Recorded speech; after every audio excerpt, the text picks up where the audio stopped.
Hello दोस्तों, कैसे हैं आप सब। आशा करती हूँ सब ठीक होंगे। आज की कहानी है गरीबी।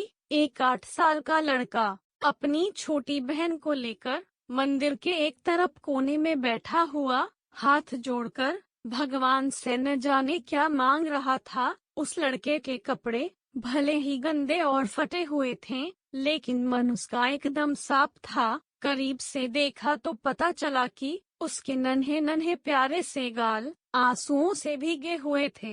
कई लोग उसकी तरफ देख रहे थे, मगर वह लड़का बिल्कुल अनजान अपने भगवान से बातों में लगा हुआ था। तभी जैसे ही वो बच्चा उठकर जाने लगा, वैसे ही एक अमीर आदमी ने उसका हाथ पकड़ा और पूछा कि बेटा, तुमने भगवान से क्या मांगा। तब उस लड़के ने कहा कि मेरे पिताजी अब इस दुनिया में नहीं हैं, उनके लिए स्वर्ग मांगा। मेरी माँ मेरे पिताजी को याद करके खूब रोती रहती हैं, उनके लिए सब्र मांगा। और मैंने भगवान से ये भी कहा कि हे भगवान, जब आपको पता था कि हमारे घर में मेरे पिताजी ही कमा कर जैसे तैसे घर चलाते हैं, तो आपने उन्हें अपने पास क्यों बुला लिया। अब हम क्या करेंगे। ये कहकर वो 8 साल का बच्चा रोने लग गया। तब उस आदमी ने पूछा कि बेटा, क्या तुम स्कूल जाते हो। तो उसने कहा कि हाँ साहब, मैं रोज सुबह जल्दी ही स्कूल चले जाता हूँ।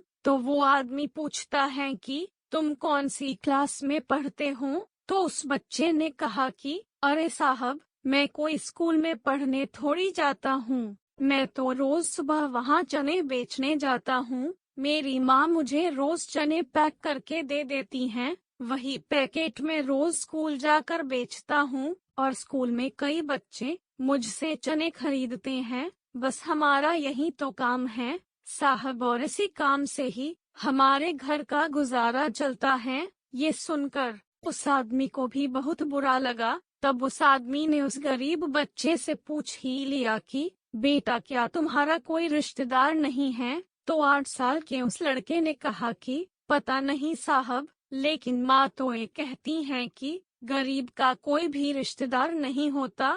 तब वो बोला कि तुम्हारी माँ एकदम सच कहती हैं। इस बात पर बच्चा बोला कि नहीं साहब, मेरी माँ रोज ही झूठ बोलती हैं। तो वो अमीर आदमी चौंक गया और बोला कि कैसे। तो वह बालक बोला कि रोज खाना खाते वक्त माँ बस हमें देखती रहती हैं, और जब मैं बोलता हूँ कि माँ तुम भी खाना खाओ ना, तो पता है मेरी माँ क्या बोलती हैं कि बेटा, मैंने तो कब का ही खाना खा लिया, लेकिन साहब जब खाना मेरे सामने ही बना है तो भला माँ ने कब खाना खाया होगा। अब ये सब सुनकर उस बच्चे के साथ साथ उस अमीर आदमी की भी आंखों में आंसू आ गए। तब उस अजनबी आदमी ने उस लड़के से पूछा कि क्या अगर तुम्हें खर्चा मिल जाए तब तुम अपनी पढ़ाई करोगे।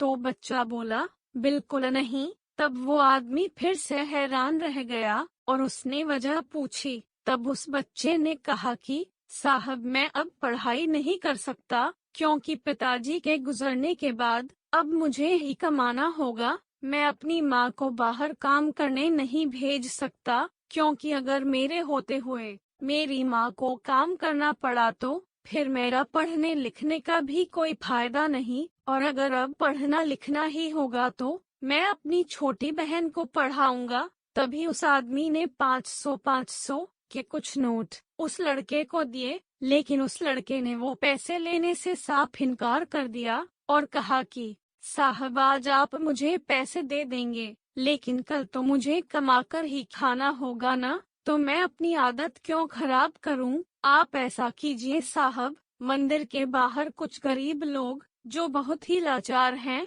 ये पैसे आप उन्हें दे दीजिए, आपका भला होगा। जिन्हें आपके पैसे की सख्त जरूरत है, उन्हें ये पैसे दीजिए साहब। ये कहकर वो लड़का अपनी छोटी बहन को लेकर वहां से चला गया, लेकिन उस अमीर आदमी को एक सबक दे गया। वो अमीर आदमी वहां खड़ा खड़ा ये सोच रहा था कि इतना छोटा सा लड़का कितना समझदार है, और आज वो मुझे भी ये सीखा गया कि सहायता सिर्फ जरूरतमंद लोगों की ही करनी चाहिए। और वो बच्चा अपनी माँ से भी कितना प्यार करता है।